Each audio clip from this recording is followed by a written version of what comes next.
ফিরে আসলাম বিরতির পর।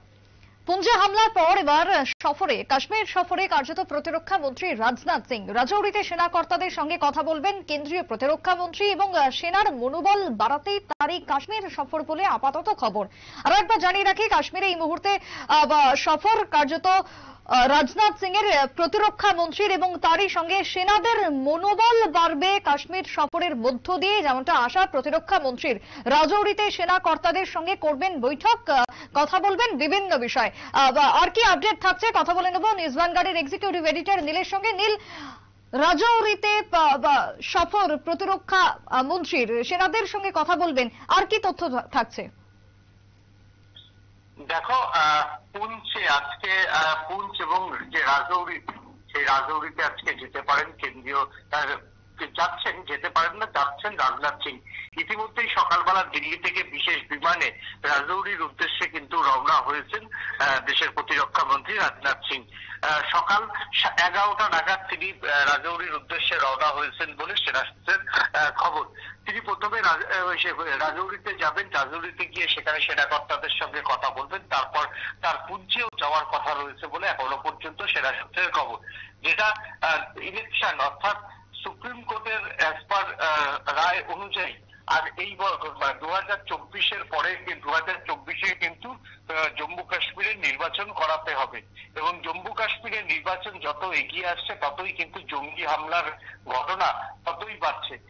বেশ কয়েক মাস শান্ত থাকার পরও বিক্ষিপ্ত কিছু হিংসা ছাড়া মোটামুটি শান্তিতেই ছিল কিন্তু জম্মু কাশ্মীর। দেখা গেল আবার পুঞ্চে সেনার যে কনভয়, সেই সেনার গাড়িতে সেই লক্ষ্য করে গুলি চালানো, 3 জন সেনা মৃত। তারপর আবার রাজৌরিতেও সেনা তল্লাশির উপর যেভাবে জঙ্গিরা গুলি চালিয়েছে, তাতে কিন্তু কাশ্মীর দিয়ে কিন্তু আবার কিন্তু অশনি সংকেত দেখছে কেন্দ্র। এবং পাশাপাশি আমরা সবাই জানি যে বছর ঘুরলেই লোকসভা নির্বাচন, এবং লোকসভা নির্বাচন বিধানসভা নির্বাচন কাশ্মীরে একই সঙ্গে হবে কিনা তা নিয়ে একটা কিন্তু ইতিমধ্যে চাপানুতর চলছে। এবার ইলেকশন কমিশন ভোটের দায়িত্বে থাকে, তারা কোন সময় ভোট করাবেন সেটা তারাই ঠিক মতো বোঝেন। যেহেতু এই সময়তে ভোট করাতে হলে, আগামী 1-2 মাসের মধ্যে ভোট করাতে হলে কিন্তু নির্বাচন কমিশনের অটোমেটিক চয়েস থাকবে বিধানসভা এবং লোকসভার ভোট একসঙ্গে করিয়ে দেওয়া। তাতে যেমন সময় বাঁচবে তেমনি কিন্তু অর্থেরও প্রচুর সাশ্রয় হবে।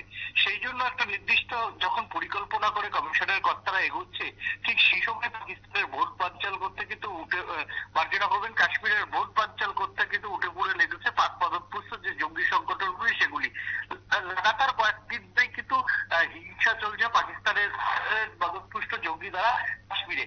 এবং এই হিংসা শেষ কয়েকদিন কিন্তু অনেকটাই বেড়েছে এবং শেষ কয়েকদিন মারার পরই পুঞ্চে যে সেনাকর্তারা মারা গেছে, তারপর সেখানে কিন্তু স্থানীয় 3 জন মানুষের দেহ উদ্ধার হয়েছে।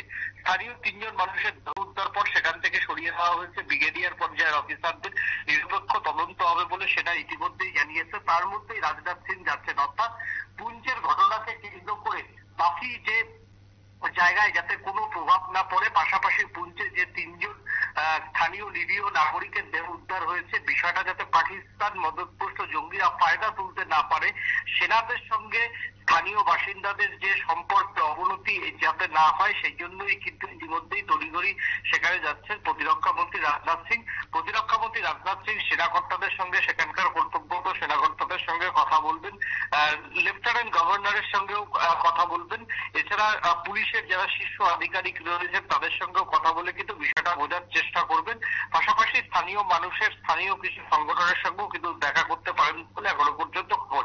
এক কথায় 2024-এর আগে কাশ্মীরের পরিস্থিতি যাতে কোনো মুহূর্তে অন্যদিকে ইউটার্ন না করে তার জন্য কিন্তু সক্রিয় দিল্লি, এবং বিষয়টা প্রধানমন্ত্রী নরেন্দ্র মোদীর নির্দেশেই সবকিছু হচ্ছে। এবং স্বরাষ্ট্রমন্ত্রী এর আগে একাধিকবার গেছে, এই ঘটনার পর স্বরাষ্ট্রমন্ত্রী যাবেন কিনা সে বিষয়ে জানা না গেলেও আজকে সকালে কিন্তু 11টার পর দিল্লি থেকে কিন্তু রাজনাথ সিং তিনি নিজে জম্মু কাশ্মীরের দিকে রওনা দিয়েছেন। হয়তো এতক্ষণ তিনি জম্মু কাশ্মীরে নেমেও গেছেন, সেখানে তাকে বিশেষ গার্ড অফ অনার দেওয়া হবে। জম্মুর যে আন্তর্জাতিক বিমানবন্দর, সেখানে গার্ড অফ অনার দেওয়া হবে। তারপর সেখান থেকে তিনি বাই রুটে তিনি রাজৌরির দিকে বিশেষ হেলিকপ্টারে করে রাজৌরির দিকে যাবেন এবং তারপর সেখান থেকে বাই রুটে হয়তো হেলিপ্যাড থেকে সেনা ক্যাম্পগুলি তিনি পরিদর্শন করবেন। সুপ্রীতি, বেশ, অনেক ধন্যবাদ নীল।